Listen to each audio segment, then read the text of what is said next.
तो इस वीडियो में आपको डिटेल में मायापुर धाम में एक गर्ल्स गुरुकुल है को एजुकेशन, उसके फीस स्ट्रक्चर और एडमिशन प्रोसीजर के बारे में बताएंगे। तो आप इस वीडियो को पूरा देखिए जिससे आपको पूरा जानकारी मिले।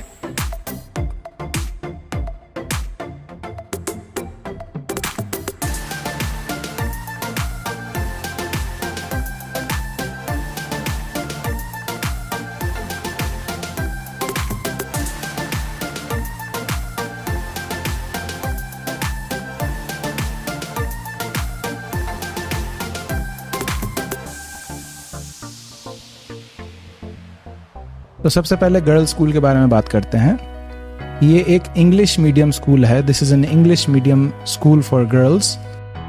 ये कैम्ब्रिज इंटरनेशनल एग्जामिनेशन बोर्ड से जुड़ा हुआ है। इसका मतलब है जब आपका बच्चा 10th 11th 12th वहाँ पर 13th भी होता है, तो ये 4 साल मेजर जब करेगा उसके बाद उसको CIE से A लेवल एग्जामिनेशंस मतलब A लेवल सर्टिफिकेट मिलेगा, जिससे वो दुनिया में कहीं पे भी जहाँ पे कैम्ब्रिज इंटरनेशनल बोर्ड को एक्सेप्ट किया जाता है वहाँ पे जाके आगे फर्दर स्टडीज़ कर सकता है। दूसरा पॉइंट है कि बच्चों को मायापुर में ही रहना पड़ेगा और बच्चों के साथ माता पिता को भी मायापुर में रहना होगा। बच्चे अकेले तो मायापुर में नहीं रह पाएंगे, यहाँ हॉस्टल फैसिलिटी नहीं है ये गर्ल्स स्कूल के लिए। को एजुकेशन स्कूल है, बॉयज़ एंड गर्ल्स दोनों पढ़ते हैं। तो या तो पेरेंट्स मायापुर में रहते हों, शिफ्ट हो जाएँ, या फिर किसी केयर टेकर के पास कोई गार्डियन हो या कोई केयर टेकर हो जो उस बच्चे का ध्यान रख सके मायापुर में। तो ये ज़रूरी है, यहाँ पर हॉस्टल फैसिलिटीज़ नहीं हैं।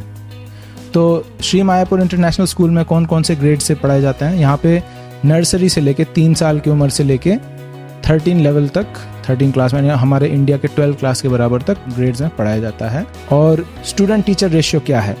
तो ये बहुत इंटरेस्टिंग है। यहाँ पर एक टीचर जो है 15 से ज़्यादा स्टूडेंट्स को नहीं पढ़ाते हैं। तो इस तरीके से स्टूडेंट टीचर इंटरेक्शन बहुत ज़्यादा बढ़ जाता है। बहुत अच्छा है ये स्टूडेंट्स के लिए। और यूनिफॉर्म किस प्रकार का है? सभी बॉयज़ के लिए यूनिफॉर्म है धोती कुर्ता और शेवन हेड यानी सिर मुंडा हुआ है। और गर्ल्स के लिए 10th स्टैंडर्ड तक स्कर्ट कुर्ता और दुपट्टा पहनते हैं। उसके बाद फिर 11th 12th 10th 11th 12th 13th ये 4 साल के लिए साड़ी पहनना पड़ेगा गर्ल्स को। क्या प्रोसीजर है अभी हम डिटेल में जानेंगे।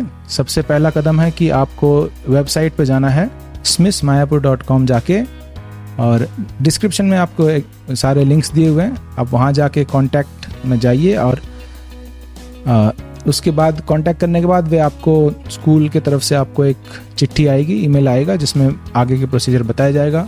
उसके बाद एक एंट्रेंस टेस्ट है स्टूडेंट्स के लिए जिसमें उनके इंग्लिश और मैथमेटिक्स को चेक किया जाएगा, और एक ऑनलाइन इंटरव्यू होगा।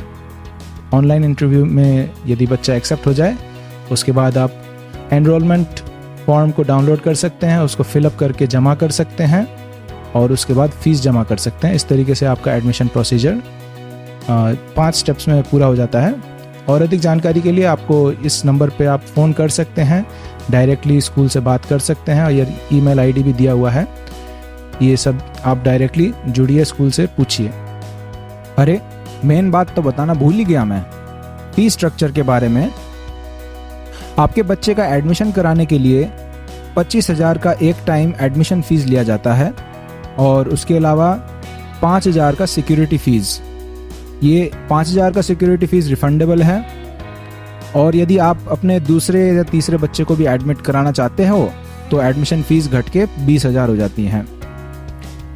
नर्सरी का जो सालाना खर्चा है 33,000 है। फर्स्ट स्टैंडर्ड से 6th स्टैंडर्ड तक 49,000 पर ईयर का खर्चा है। 7th स्टैंडर्ड से 9th स्टैंडर्ड तक 51,000 पर ईयर, और 10th से लेके 13th स्टैंडर्ड तक यानी A लेवल्स पूरा करने तक 59,000 पर ईयर का खर्चा है।